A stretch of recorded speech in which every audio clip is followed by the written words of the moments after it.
Hi, everybody. Wow.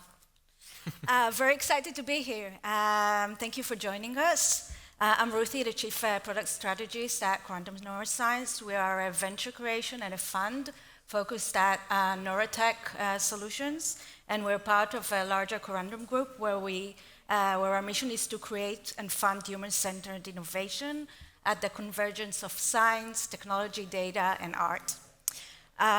So sleep and sleep innovation are very important and very interesting to me, both professionally and personally.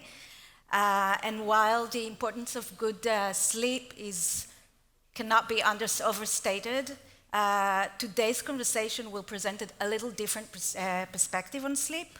So we're not here to discuss things like sleep hygiene, but rather talk about a bigger question and ask a bigger question. What is the hidden potential of sleep, essentially? In other words, if sleep isn't just a time for resting and rejuvenation, but also a gateway to some sort of a transformation.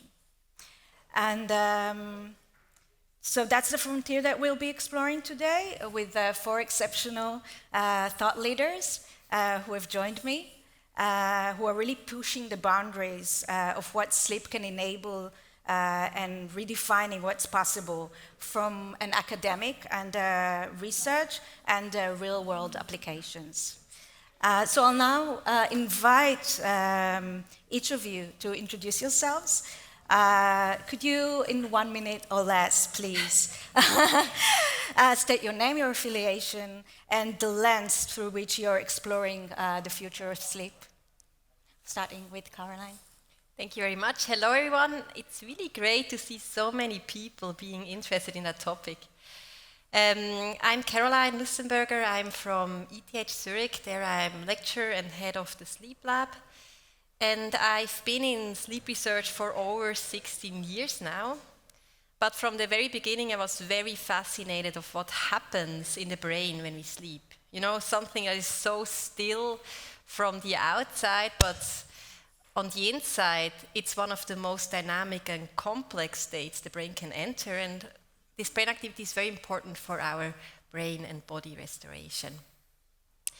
And my work actually focuses on this brain activity. So on one hand, I'm interested to see what we can learn from these patterns to predict, for instance, disorders much earlier than we can do today, but also to modulate this brain activity and to see whether when we change brain activity during sleep, can we also improve, for instance, brain and body function, and with that also help when people have disrupted sleep or to prevent disorders. But besides being in academia, I'm also founder of a startup where we take this information and we translate it into earliest biomarkers and treatments for Alzheimer's disease. Hi, everyone. My name is Yuval Nir. I'm a scientist at Tel Aviv University and the Tel Aviv Medical Center, and our research focuses on sleep. My passion lies in trying to transform scientific insights that we discover in the lab to things for the benefit of medical care and for well-being of individuals. We study questions like, why is it that we're disconnected from the world around us in sleep? Is that similar to what happens in surgical anesthesia or in other conditions? How does sleep help learning and memory? And what goes wrong in conditions such as Alzheimer's disease, where both sleep and memory are impaired? And we also try to push the limits and the boundaries of what we can measure non-invasively to try and figure out what's happening deep in our brains during sleep. And I think sleep is an amazing window into brain health and health in general. Hi everyone, I'm Carl Hayden-Smith. I'm Associate Professor of Media over at the University of East London. And I'm a cognitive scientist really trying to understand how technologies enable learning or creativity and also how they detract from learning. As a lot of technologies, as we know, make us more stupid. So how do we understand the effects of technology? It's almost ironic to be a professor of media at this point where media is becoming so plastic and all of our senses of reality going with that. So what do we think about sleep tech? I'm really interested in the transhuman version of sleep tech and also the hyperhuman version of sleep tech. And I think that there's a bit of a battle going on for our cognitive liberty, both in terms of our waking state and also our sleeping state. So I'm very excited to be here. Thank you. Hi everyone, I'm Simon, the CEO and co-founder of Idun Technologies. We are a spin-off from ETH Zurich, so I know Caroline really well. What we're building is essentially brain sensing earbuds. Imagine the AirPods you will be buying in 2 years or so will have the capability to measure your mental states and help you improve sleep, very specifically here on the panel, the discussion, but also beyond that, for example, help you with productivity, mindfulness, and well-being. So I guess I represent also a bit more the product and commercialization and go-to-market perspective, and it's obviously a very exciting time to be in sleep technology because we're getting to a stage where technology can be miniaturized, it can be integrated, and I think at the same time, if you're looking at the rise of AI and large language models, it might give us the opportunity to interact with our health data and deliver us something that might be missing in current wearables today, which is simply the answer to the question, well, what do I do with this information now?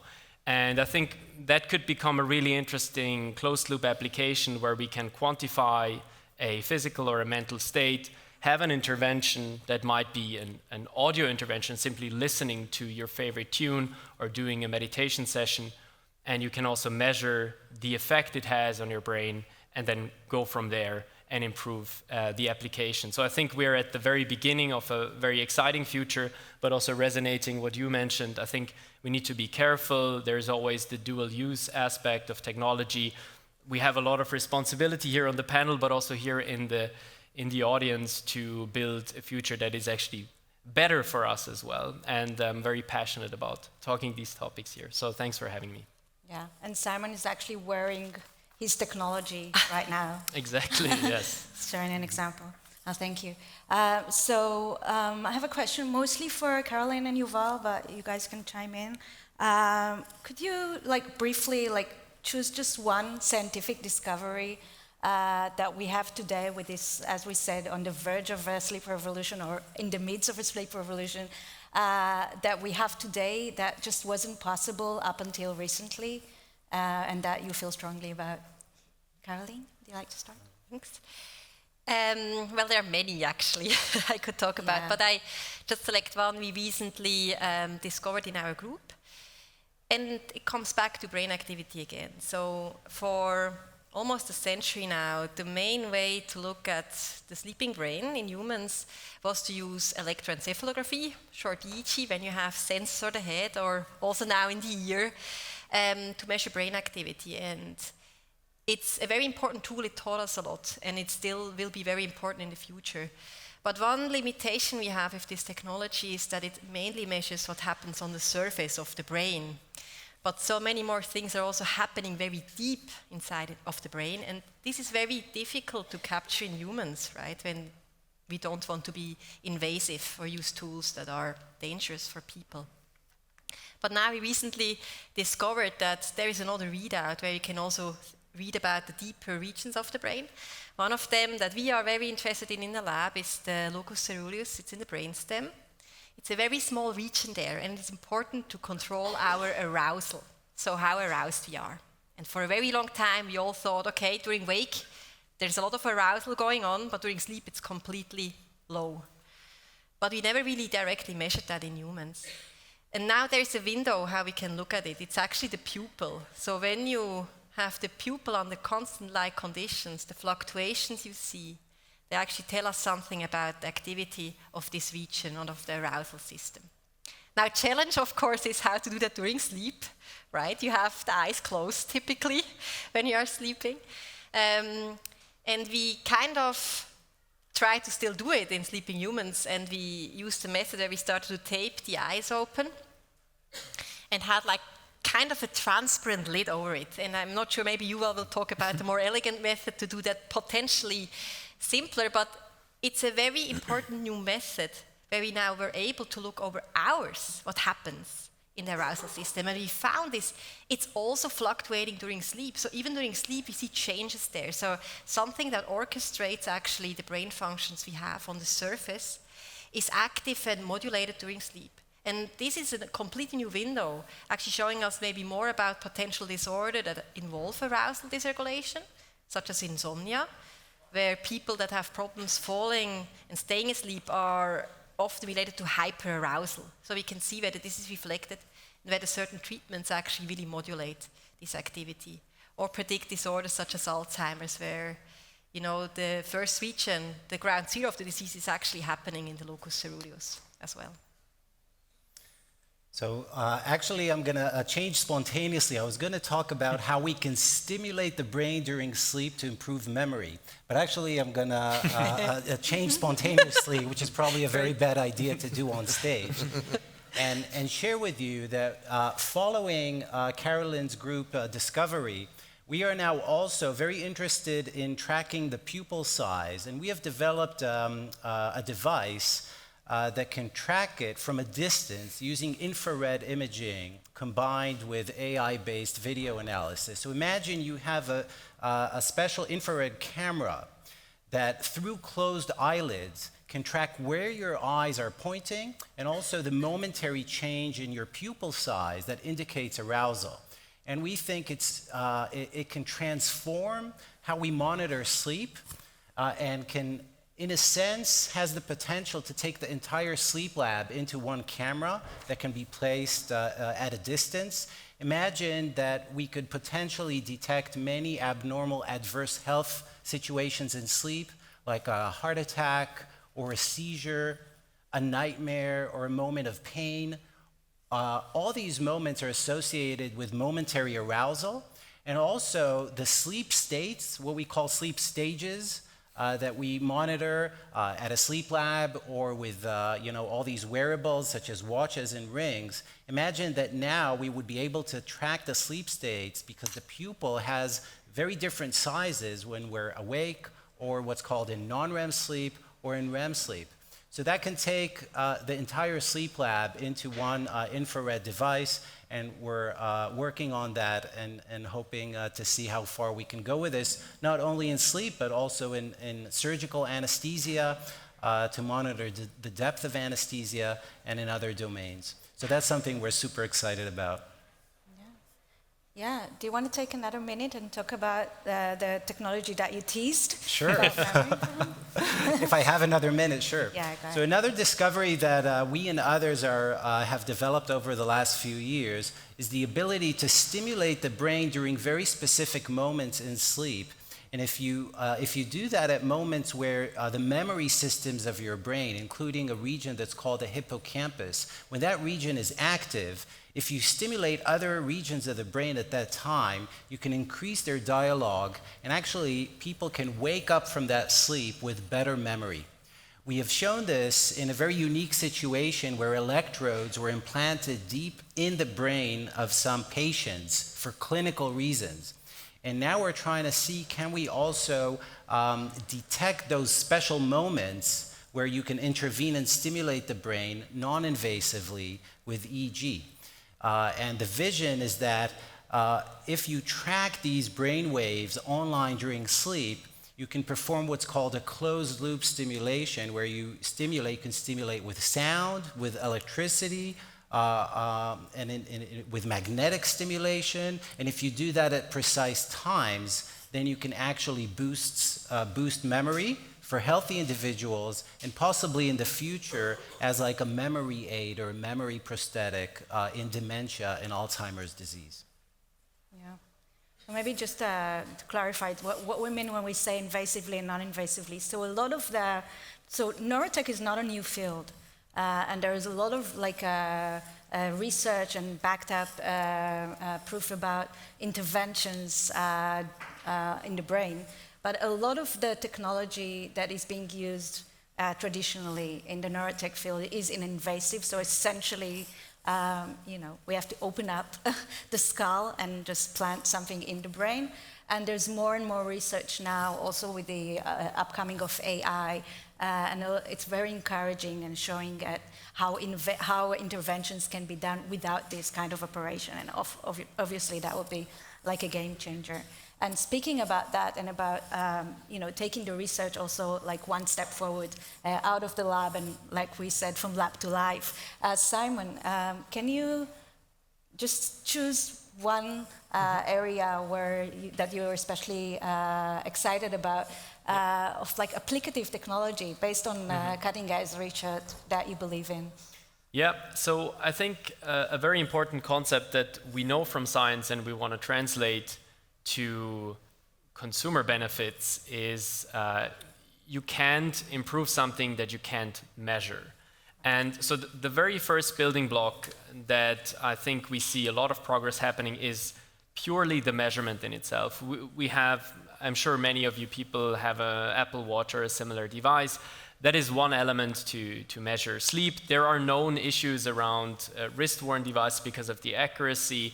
So having technologies that, for example, measure your brain via EEG with earbuds or similar technology might introduce a delta in accuracy. Now, that is the first element. The second element is the fundamental question, well, what do I do with it now, right? Okay, great, I have a technology that measures my brain now and it's more accurate in defining my sleep stages, but what does it help me with? And then we come exactly to the intervention part, and I think there we are fundamentally looking at a new product ecosystem which is coming. Right. Which is not only, my Apple Watch is telling me the next day I slept 5.5 hours tonight and I had my little baby on me, so there was a lot of disturbances and whatever, but it's more about having a way to improve your sleep quality. And I think a very specific part there is a concept called audio modulation or neuro audio modulation. I think there is nothing which is less invasive than music. All of us listen to music, I would assume, maybe a few exceptions. And if you take acoustic stimulation, which has a profound effect on our brains, we all know that from listening to our favorite song or whatever, and we have a measurement device that is in your ear in an organ that is specifically built to listen to audio, and we bring these building blocks together, we have accurate signal quality, we have acoustic stimulation to your brain, and then we have advancements in real-time information processing, and we know exactly when and what to stimulate. We can then have impact on the overall, on the microarchitecture of the sleep of a user, where, for example, when they go from a deeper sleep stage into actually via arousal, for example, to a lighter sleep stage or even waking up, to have a specific stimulus set at this point in time. And just the mere concept of me going online, buying an earbud that is actually comfort is a huge issue with that. Obviously, it needs to be comfortable when you're sleeping. And just putting that in, listening to some rainforest sounds and then dozing off and waking up the next day and knowing that my sleep quality was improved by 10, 15, 20% by doing nothing else than having earbuds on, I think can be a significant improvement for a lot of people that are struggling with sleep. And this is something which I'm very excited at. Last addition here, it is scientifically and technologically speaking quite hard because you need to do that in an extremely miniaturized form factor. So bringing brain sensing and then audio modulation on edge, it needs to happen on the device. It can't go to the cloud because of latency issues. Like having all of that in a tiny earbud is difficult. And that's what companies like Qualcomm, Analog Devices are working on. And we will see that in the next couple of product generations. And that's something I'm very excited about. Yeah, it is exciting. So we're essentially talking about sleep as a sort of like a programmable, personalized interface. And I'm wondering, and we'll start with Carl now, what are you most excited about thinking about the future of this technology and what potentially it unlocks? Yeah, I mean, I'd love a show of hands, actually. How many of you have had a lucid dream where you wake up in your dreams? Wow. How many of you have had multiple lucid dreams? So yeah, it's a lot less. So I think I'm most interested at the moment in how do we improve that ability to go lucid in dreams. I think that there are various ways of doing that, whether it's through supplementation, glycine, galantamine, for instance, are known to help you wake up in your dreams. but for what end? It's a bit like neuroplasticity. We can have more neuroplasticity, but what are you going to do with it? So I guess I'm really interested in the transhuman version of lucid dream tech, which would be the prophetic Luma band that's about to come out. So this is transcranial stimulation during REM, which will supposedly create lucid dreams. I guess the danger is that there is a protocol for doing lucid dreaming, which is all about reality testing, where you look at your hand and you say, am I asleep? Am I asleep? Like regular times during the day. And if at some point you do that in a dream and your one finger's a bit longer than it should be, you'll actually realize you're in a dream and you'll become lucid. So there is a protocol. It requires work. That's more of an endo technology. The hyperhuman version of what I'm talking about is all about how do we use these innate technologies that have probably been atrophied due to technologies that are more transhuman, create more dependence.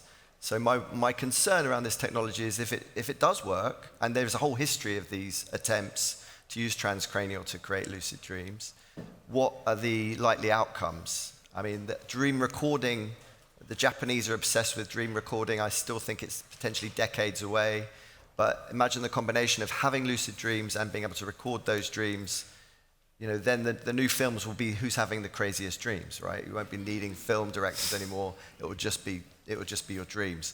So it's an interesting issue that we have this potential now to unlock so much of what goes on in the subconscious, but should we do it is the question. Yuval, what is your vision for the future from this perspective? And if you have also like ethical or some concerns, please mention them as well. So I think that for me, the greatest potential of sleep and sleep enhancement is in neurodegeneration and dementia. I think it's a huge aspect of life and society that currently we have very little means to offer any benefit for those individuals. And based on the science, it's clear that one of the factors that accelerate neurodegeneration, for example, in Parkinson's disease and Alzheimer's disease, is impaired sleep. So I think that by improving sleep in those domains, we can really make an impact that's very meaningful. That's where I think things are going. And one thing that the community is gradually realizing is that in these neurodegeneration conditions, there are abnormal bursts of activity deep in the brain that resemble a little bit what happens in epilepsy in between seizures, these sudden sparks of abnormal electrical activity. And now we are beginning to learn how to identify those surges of electrical activity with non-invasive measures. And for me, one of the most important realizations is that the EEG that we've been using for 100 years now is a much more rich and informative and a precise measure than we had realized. For 100 years, we've just been looking at it. Us, I mean as a community, with physicians, neurologists, psychiatrists, in sleep labs all over the world. We were just looking at the EEG, but now at the age of AI, if we train machines to detect patterns in that EEG, and we have ground truth of what we expect to happen in the brain, then the EEG can do so much more than we thought, and it can detect many different neuropsychiatric conditions. Almost anything that goes wrong with the brain, be it psychiatry, stress, anxiety, schizophrenia, depression, or neurology, Alzheimer's, Parkinson, epilepsy, autism, it all shows up in sleep. Sleep is an amazing window to understand what's happening in your brain, how healthy it is, and also to intervene and get it back on track. And I think neurodegeneration and dementia is going to be one of the most powerful domains to make that happen. Yeah.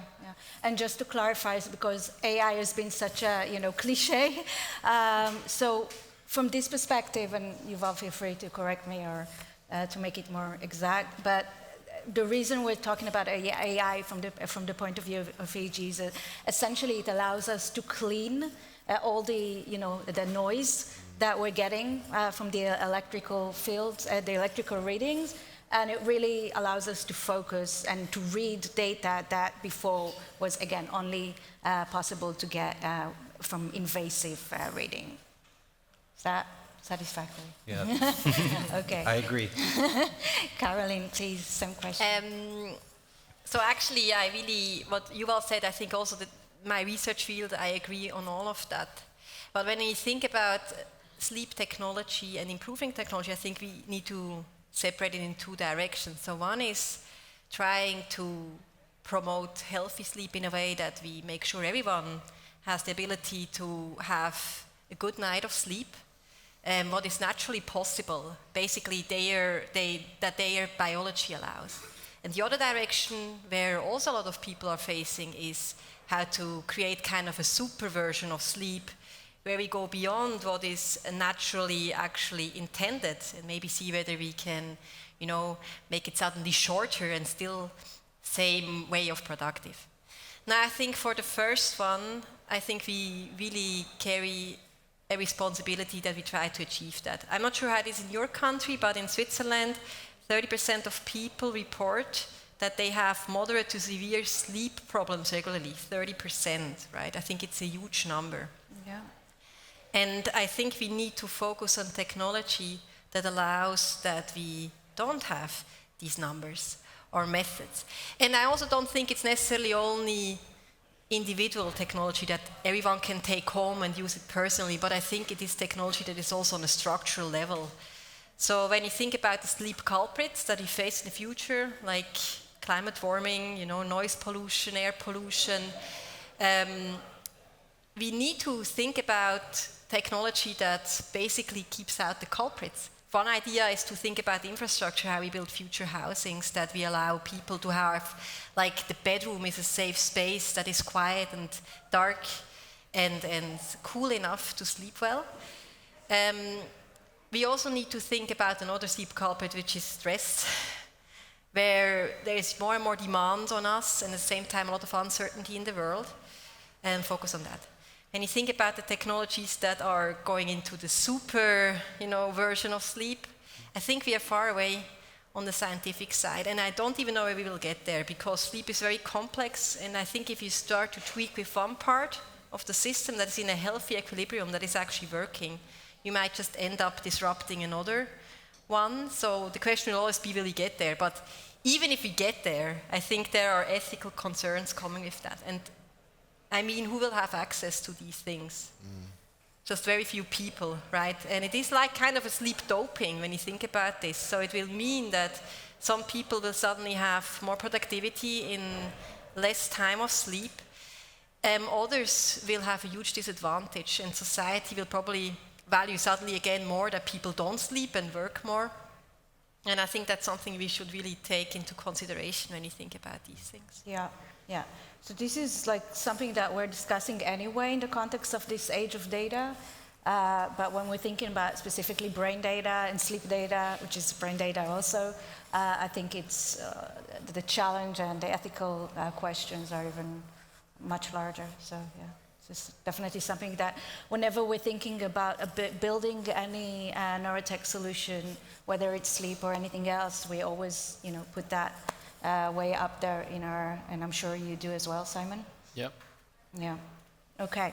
So we don't have a lot of time left, so I thought we'd just do like a very quick lightning round of and there may be some overlap with the previous question, but 15 years from now, thinking about the future, what is one sort of like superpower or product or solution that you imagine that you would like to have and believe we'll have in the context of sleep? Carl, want to start? Yeah, I guess I'm really interested in this term orthosomnia, which is an obsession with getting the perfect sleep. So how do we avoid getting too OCD about our sleep? I mean, some of my friends, they actually have stopped using measurement when they're asleep because they wake up feeling refreshed and then they look at the data and it's terrible. So yeah, I think that there's a lot of overkill, and I don't know whether you've heard of this Instagram channel called Healing from Healing. I think there's far too much healing going on, and we probably need to heal from it. Obviously, comfort kills what the lack of comfort creates. So if you're hugely uncomfortable and you get a bit of comfort, fantastic. But if you're very comfortable and you get more comfort, it's deathly. So I think be careful what you wish for. Okay. Simon, please.